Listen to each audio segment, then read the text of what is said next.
Tidak sedikit orang yang saum tetapi tidak mendapatkan apa-apa dari saumnya itu kecuali haus dan lapar.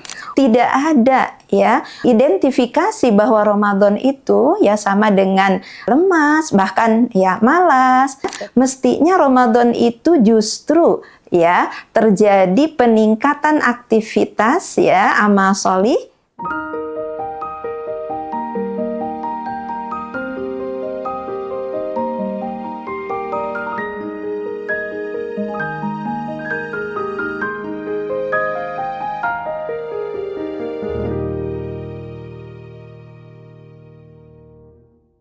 Bismillahirrahmanirrahim.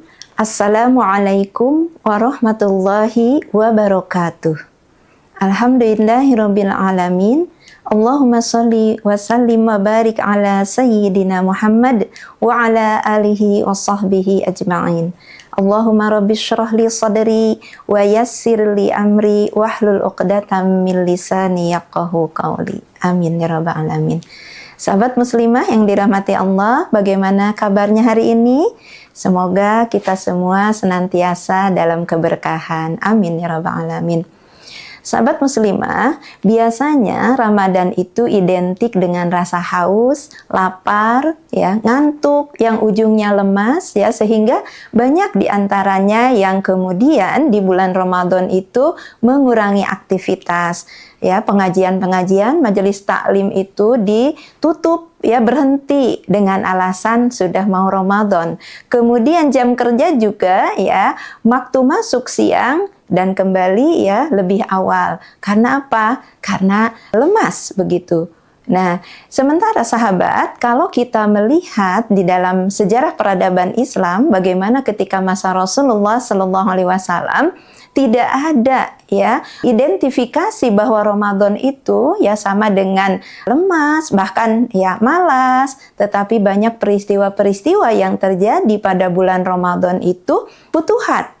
Bagaimana perang Badar pada 2 Hijriah itu terjadi pada 17 Ramadan. Kemudian ya ketika penaklukan Andalusia, Spanyol bergabung dengan kekhilafahan itu pada tahun 94 Hijriah di bulan Ramadan. Kemudian yang fenomenal juga bagaimana Salahuddin Al-Ayyubi ya ketika membuka penggabungan Baitul Maqdis ya Palestina itu terjadi juga pada bulan Ramadan. Artinya apa? Bahwa sebenarnya mestinya Ramadan itu justru ya terjadi peningkatan aktivitas ya amal sholih.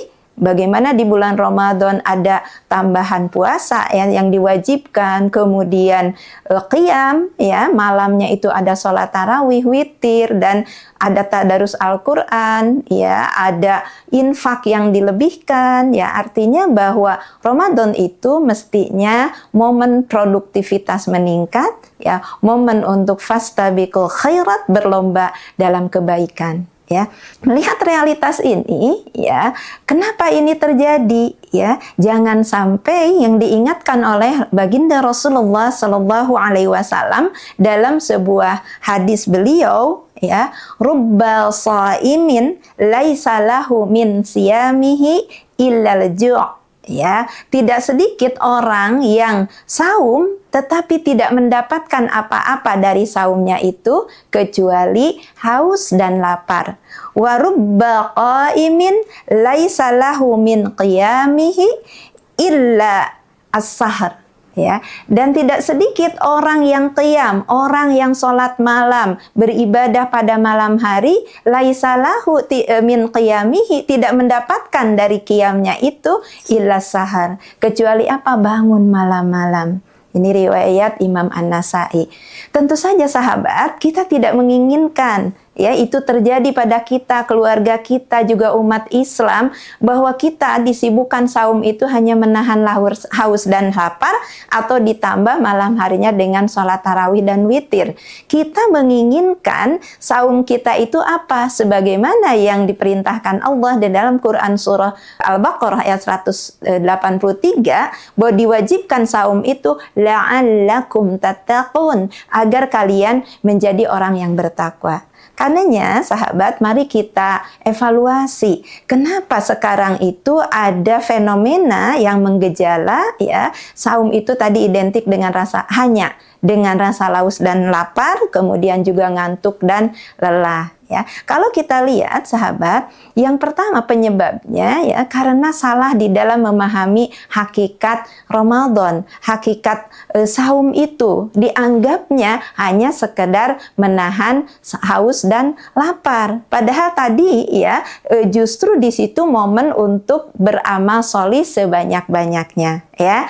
Nah, kemudian yang kedua, mereka tidak kenal contoh ya dari baginda Rasulullah Shallallahu Alaihi Wasallam, Khulafaur Rasyidin, para khalifah setelahnya, ya juga tidak kenal bagaimana Ramadan pada masa peradaban Islam, pada masa kekhilafahan, di mana Ramadan itu identik dengan kebahagiaan, rasa sukacita, kemudian tadi juga digambarkan terjadinya penaklukan. Berarti ini adalah semangat yang luar biasa untuk mendakwahkan Islam, untuk membela Islam, li'a'la kalimatillah ya. Nah, karena itu ketika tidak kenal peradaban Islam, tidak kenal contoh-contoh kebaikan, wajar kalau kemudian di tengah kaum muslimin termasuk keluarga kita ya ada penurunan semangat Ramadan ya. Nah, kemudian yang ketiga ini juga tidak kalah pentingnya sahabat, dominasi sekularistik kapitalistik yang hadir di tengah-tengah kehidupan kita bukan gambaran kehidupan Islam yang tadi didasari oleh iman, semangat untuk taat, berlomba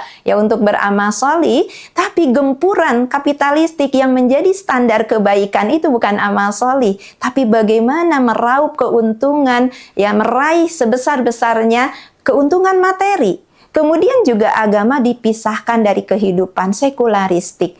Ya, jangan bawa-bawa agama. Agama hanya ada ketika di masjid, ketika dalam pengajian, ketika haji, ketika sholat. Sementara dalam perdagangan, dalam jual beli, termasuk ketika menunggu azan maghrib, ya itu banyak diisi itu dengan hura-hura dan lain sebagainya. Jauh dari amal sholih.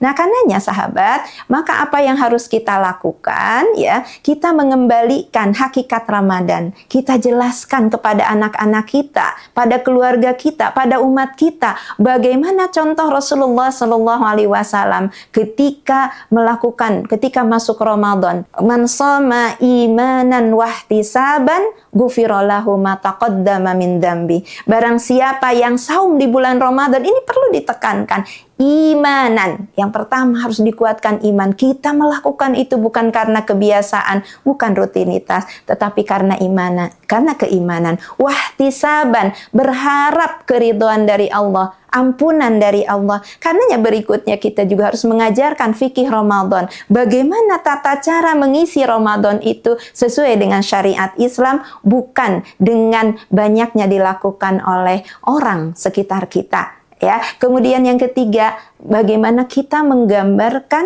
ya peradaban Islam yang sekarang sudah dijauhkan. Peradaban Islam ketika masa Rasulullah, pada masa kekhilafahan, bahwa Ramadan itu tidak identik dengan rasa haus dan lapar saja. Ramadan itu bukan di situ untuk bermalas-malasan, tapi Ramadan momen untuk memperjuangkan Islam. Karena sahabat, semoga di dalam Ramadan kali ini muncul semangat untuk membela Islam, semangat untuk memperjuangkan kebenaran, termasuk semangat untuk membebaskan saudara-saudara kita yang terjajah. Palestina sampai sekarang, dari Ramadan 3 tahun yang lalu sampai Ramadan saat ini, mereka terus menderita. Semoga ya Ramadan kali ini menjadi pemicu kita untuk ya memperjuangkan, membebaskan Palestina, mengembalikan Palestina kepada pangkuan Islam, mengusir penjajah dari negeri Palestina.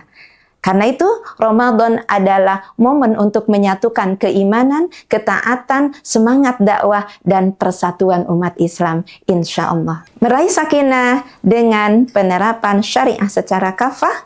Billahi taufiq wal hidayah. Wassalamualaikum warahmatullahi wabarakatuh.